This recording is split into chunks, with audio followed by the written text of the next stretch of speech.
Now, Dave, looking at the tenants, the lease agreement, and I know that, as you said, that it's devastating for impact on these businesses.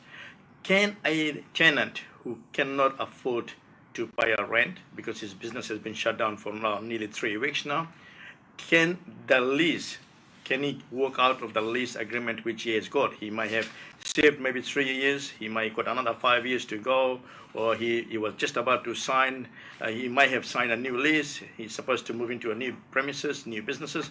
Can they walk out of a lease agreement? Right, Richard. Look, I was reading media yesterday, and one of the reported media outlets have suggested in their survey, 2/3 of the shops, commercial lots in New Zealand have not paid rent. 2/3. That's a huge figure. And I was also looking at another article by the Property Council, who has come out with a statement saying large tenants refusing to pay rent. It's not, in my view, it's not a question of refusing to pay rent. It is whether they can, at this current situation, pay rent. And I don't think it's not rocket science that if you close your business, if your doors are shut, and especially if you're in the retail industry, you're selling items like clothing, or you're running a restaurant, or you're having a takeaway business, and a lot of our Indian ethnic businesses are in Papatoe, for example, Mount Roskill and Sandringham. So if you shut their doors for whatever reason, even for a day, that's going to be income lost. Now you come to think about now, it is stage 4. Now we've almost closed our doors, and the businesses have closed their doors for a month. So there is definitely going to be a major effect on whether not only the fact that they can't afford to pay rental, it's wage subsidies, staff wages. Obviously, the government has come to help them. You must also remember, these business people, landlord and tenant, I do not want to take sides here, but I want to explain the dynamics of this whole thing.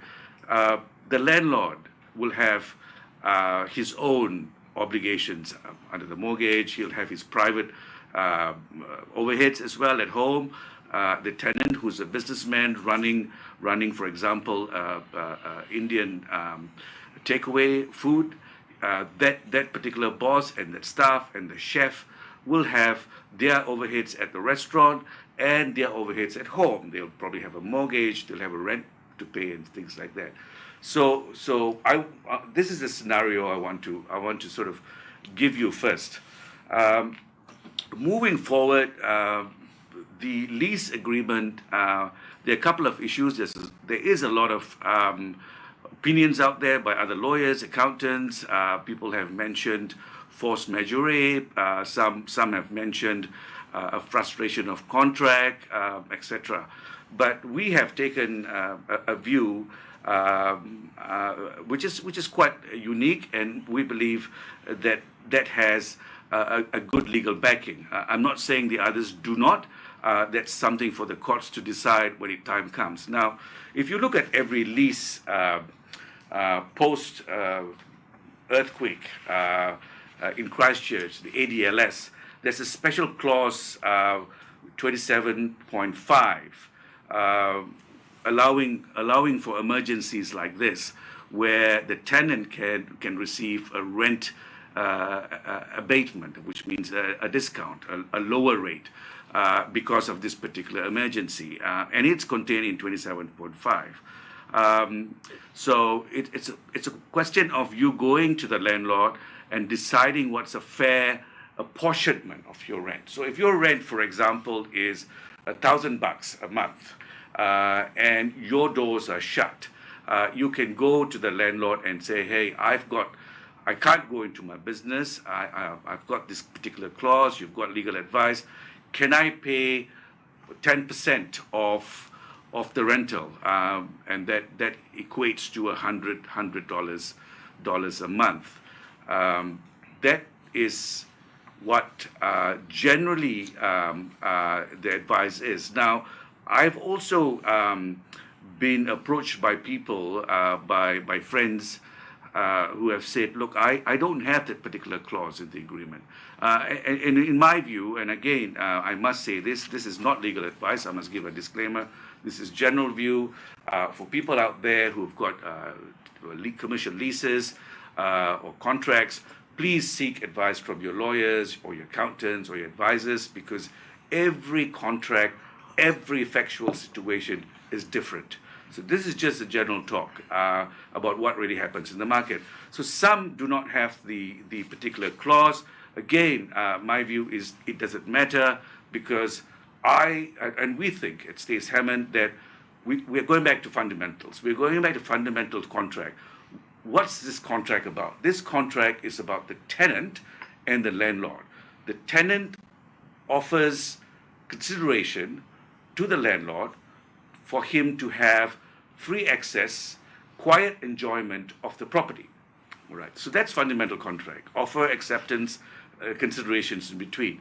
Now, the question now is, does the landlord provide quiet enjoyment of the property at a lockdown 4? Now, leave aside whether it's the landlord's fault or the government's fault.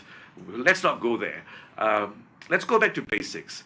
You've got a tenant who's occupying a commercial property. He's running a business. A classic business would be either a takeaway or a Punjabi suit, a sari shop in Papatoe. The rent is collected by the landlord. Now with lockdown 4, it's coming to a month, it's closed. Does the tenant enjoy his quiet enjoyment of his commercial property to conduct his business? The answer to that is no, right? Does he then go back to the landlord and say, hey, I cannot have access to my property. I do not have access to my property. I cannot run my business. Therefore, you have breached your contract.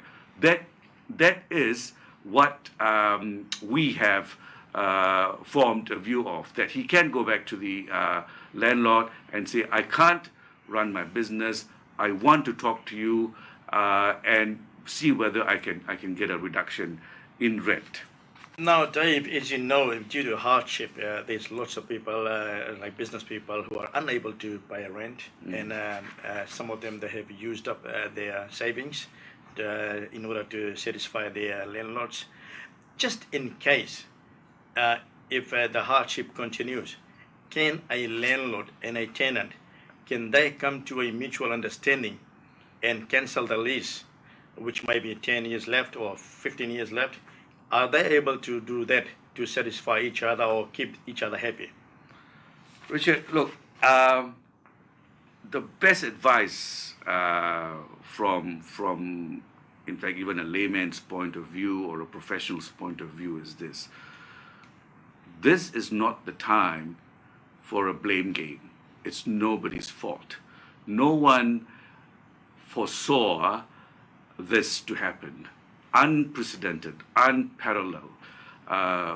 Most businesses, in fact, I would say all of businesses, not only in New Zealand, with my colleagues, former friends and contacts in Singapore and in Malaysia, in India and Fiji, in Australia as well, not locked down yet, but they are struggling. So it's not a situation where it's a matter of choice. So my advice is the landlord, who has got his obligations, he's got probably a bank loan to pay for his property, his shop. The tenant obviously needs to run his business. Both of them, what is required, should be sitting together with their advisors and talking to see how they can overcome this episode.